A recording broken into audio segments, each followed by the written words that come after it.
बच्चों अब हम आप लोगों को आगे का पैराग्राफ पढ़ाएंगे जो कि कहाँ से है, वस्तुतः देहा से। ठीक है, देखिए इसका अर्थ, इसके पहले हम आप लोगों को पढ़ा चुके हैं। तो देखिए इसका अर्थ, वस्तुतः देहा अन्नमय कोशा कृषि चा अन्यश्च मूलम। वस्तुतः यानी वास्तव में, देहा यानी शरीर, अन्नमय कोशम यानी अन्न का कोश है। वस्तुतः देहा अन्नमय कोशा यानी वास्तव में शरीर अन्न का कोश है। कृषि चा अन्यश्च मूलम, और कृषि इस अन्न का मूल स्थान है, या और कृषि इस अन्न का मूल है। ठीक है, कृषि प्रधाने भारत देशे गंगा कृषि भूमि सिंचती। कृषि प्रधान भारत देश में गंगा कृषि की भूमि को सींचकर अन्नोत्पादने यावत सहायता वितरती। अन्न के उत्पादन में यावत सहायता वितरती, जितनी सहायता करती है, तावन्या काफी सरता, उतनी कोई भी नदी नहीं करती है। अस्या क्षेत्रे समुत्पन्ना वनस्पति नामोपकारा औषधीना लाभांश अनिर्वचनीय।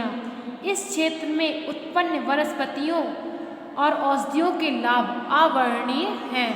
फिर से देखिए, वस्तुतः देहा अन्नमया कोशा कृषिश्च चा अन्यश्च मूलम। वास्तव में यह शरीर अन्न का कोश है। कृषि चा अन्यश्च मूलम, और कृषि इस अन्न का मूल है। कृषि प्रधाने भारत देशे गंगा कृषि भूमि सिंचती।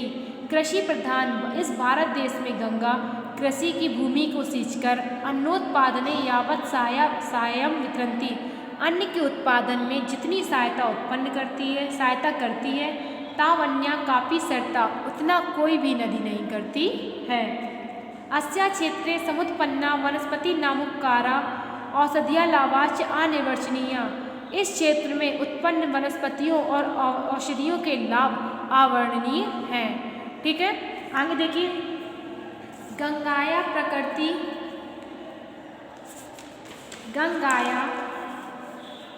प्रकृति मनोहरी नैसर्गिकी च शोभा सर्वेषां चिंताम हरयति।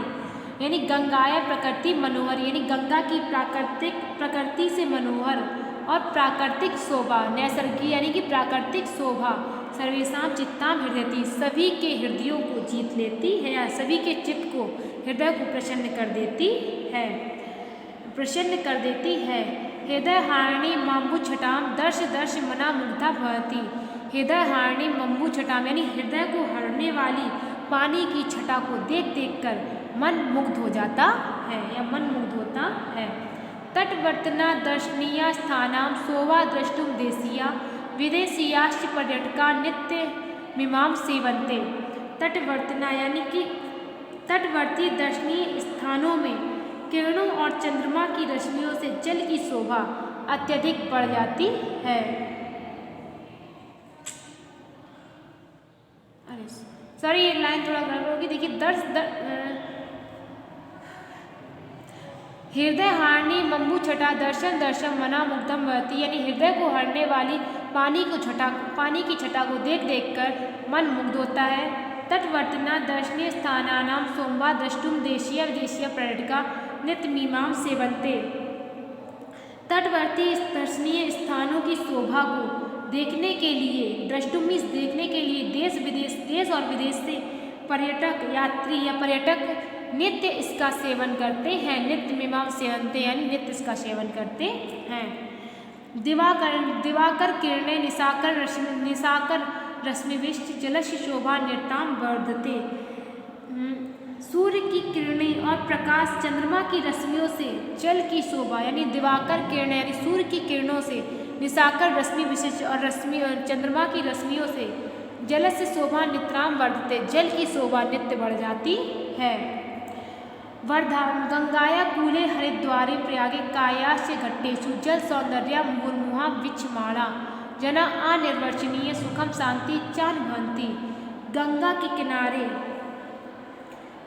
किनारे हरिद्वार, प्रयाग और काशी के घाटों में जल के सौंदर्य को बार बार देखते हुए मनुष्य अवर्णनीय सुख और शांति का अनुभव करते हैं। ठीक है, फिर से देख लीजिए पैराग्राफ। गंगाया प्रकृति मनोहरी नैसर्गिकी च शोभा सर्वेषां चित्तान हृदयति। गंगा की प्रकृति से मनोहर और प्राकृतिक शोभा शोभा हृदयों को हरने वाली होती है, हृदयों को प्रसन्न करने वाली होती है।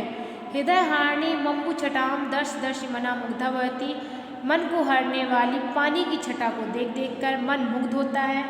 तटवर्तनीय दर्शनीय स्थानाम शोभाम दृष्टु देशीय विदेशियाश पर्यटका नित्य मीमांस से बनते।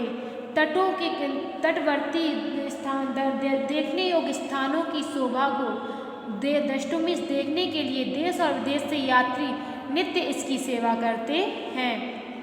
दिवाकर किरणें निशाकर रश्मिविष्ट जलस्य शोभा निद्राम वर्धते, सूर्य की किरणों और चंद्रमा की चांदनी या रश्मि से जल की शोभा और भी बढ़ जाती है, निरंतर बढ़ती है। गंगाया कूले हरिद्वारे प्रयागे कायाश घटेशु जल सौंदर्य मुहुर्मुहा विच्छमाणा जना अनिर्वचनीय सुख शांति चानुभवंती। है गंगा के किनारे हरिद्वार प्रयाग काशी के घाटों में जल के सौंदर्य को बार बार देखकर मुहुर्मुहामिस बार बार वृक्षमाणामिस देखते हुए लोग अवर्णनीय सुख और शांति का चानुभवंती अनुभव करते हैं।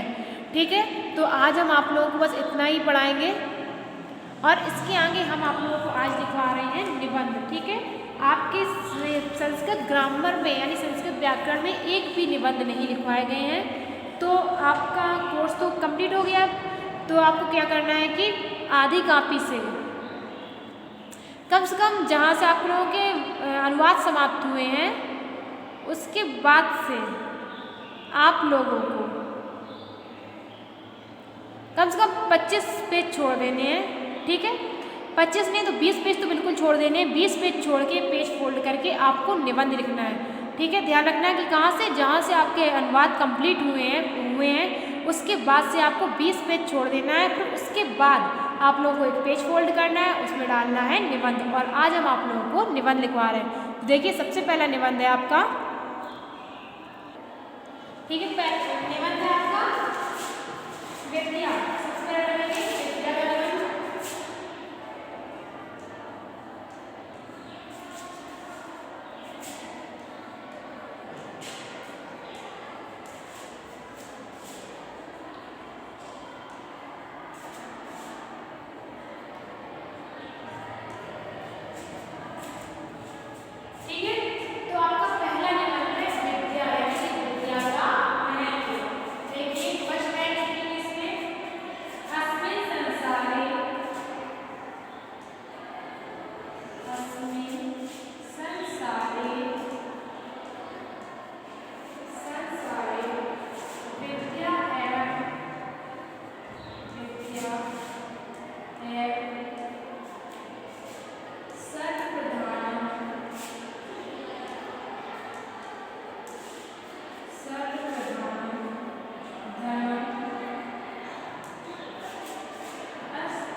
भवति, भवति। ठीक है, तो क्या है कि अस्मिन् संसारे डाटा विद्याधनम यानी विद्या महत्वम। इसमें लिखेंगे पहली लाइन अस्मिन् संसारे विद्या सर्वप्रधानं धनम् अस्ति। अस्ति विद्याया धनं विद्याधनं चोरोऽपि चोरयितुं न शक्नोति। आश्रितमन्यधनं भ्राता विभाज्यते किन्तु विद्याधनं भ्राता न विभाज्यते। विद्याया मानवस्य बुद्धेः विकासः भवति। ठीक है, इसके बाद अगली लाइन लिखेंगे। अगला लिखेंगे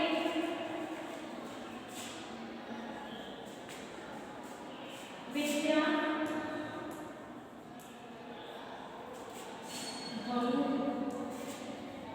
यथा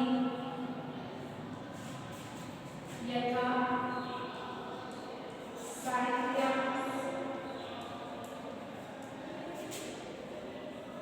संगीतं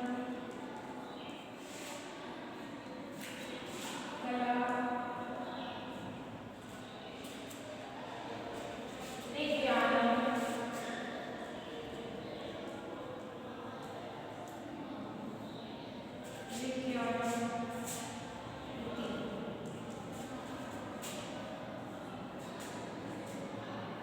विज्ञानं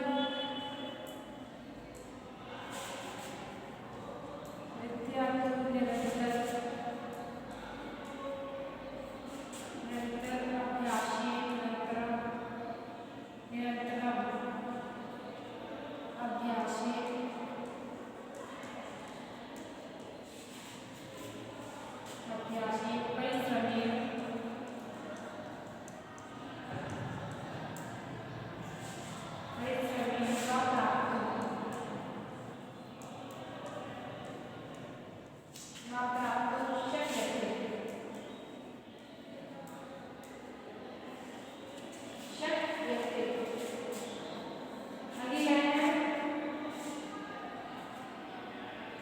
विद्या विनयं ददाति।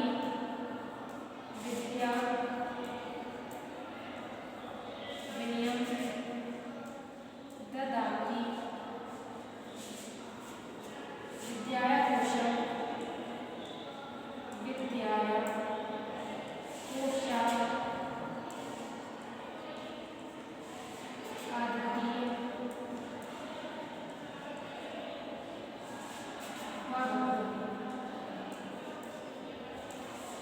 ठीक है, विद्या बहुविधा भवन्ति। विद्या बहुविधा भवन्ति यथा संगीतस्य साहित्यं संगीतं कला विज्ञानम् इति। विद्या तु निरन्तर अभ्यासेन परिश्रमेण वा प्राप्तुं शक्यते। विद्या विनयं ददाति विद्याया कोशम् अद्वितीय भवति। इसके आगे लिखेंगे अगली लाइन लिखेंगे सांप्रतं सर्वशास्त्राणां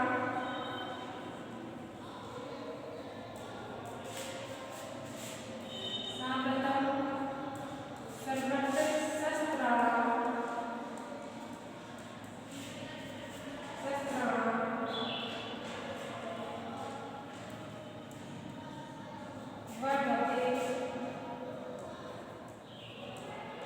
यया मानव जीवनं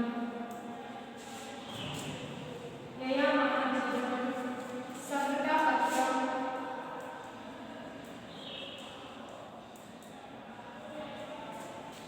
विनाशोन्मुखं भवति।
गम्भीरताया विवेशनम।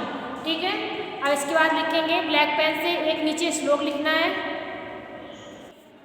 इसे ब्लैक पेन से लिखेंगे नीचे ना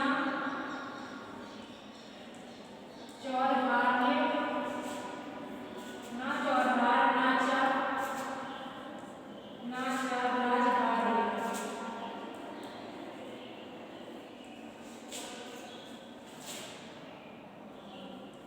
ना भ्रात भाज्यम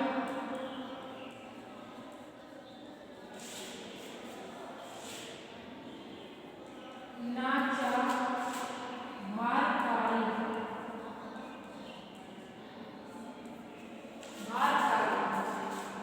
व्यय कृते वर्धते व्यय कृते वर्धते नित्यम विद्याधनम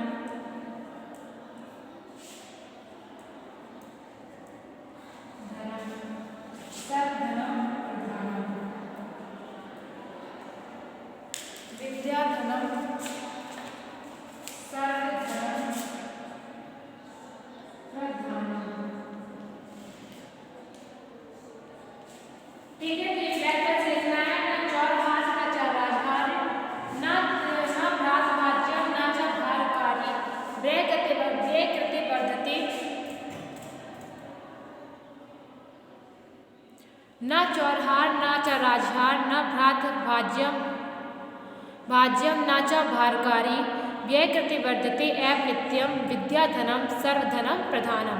ठीक है, इसके बाद हम ये बता रहा हूँ समझा रहे हैं, तो लीजिए से विद्या या विद्या महत्व। ठीक, विद्या या विद्या का महत्व देखिए पहले अस्मिन् संसारे एव सर्वप्रधानम धनमस्ति।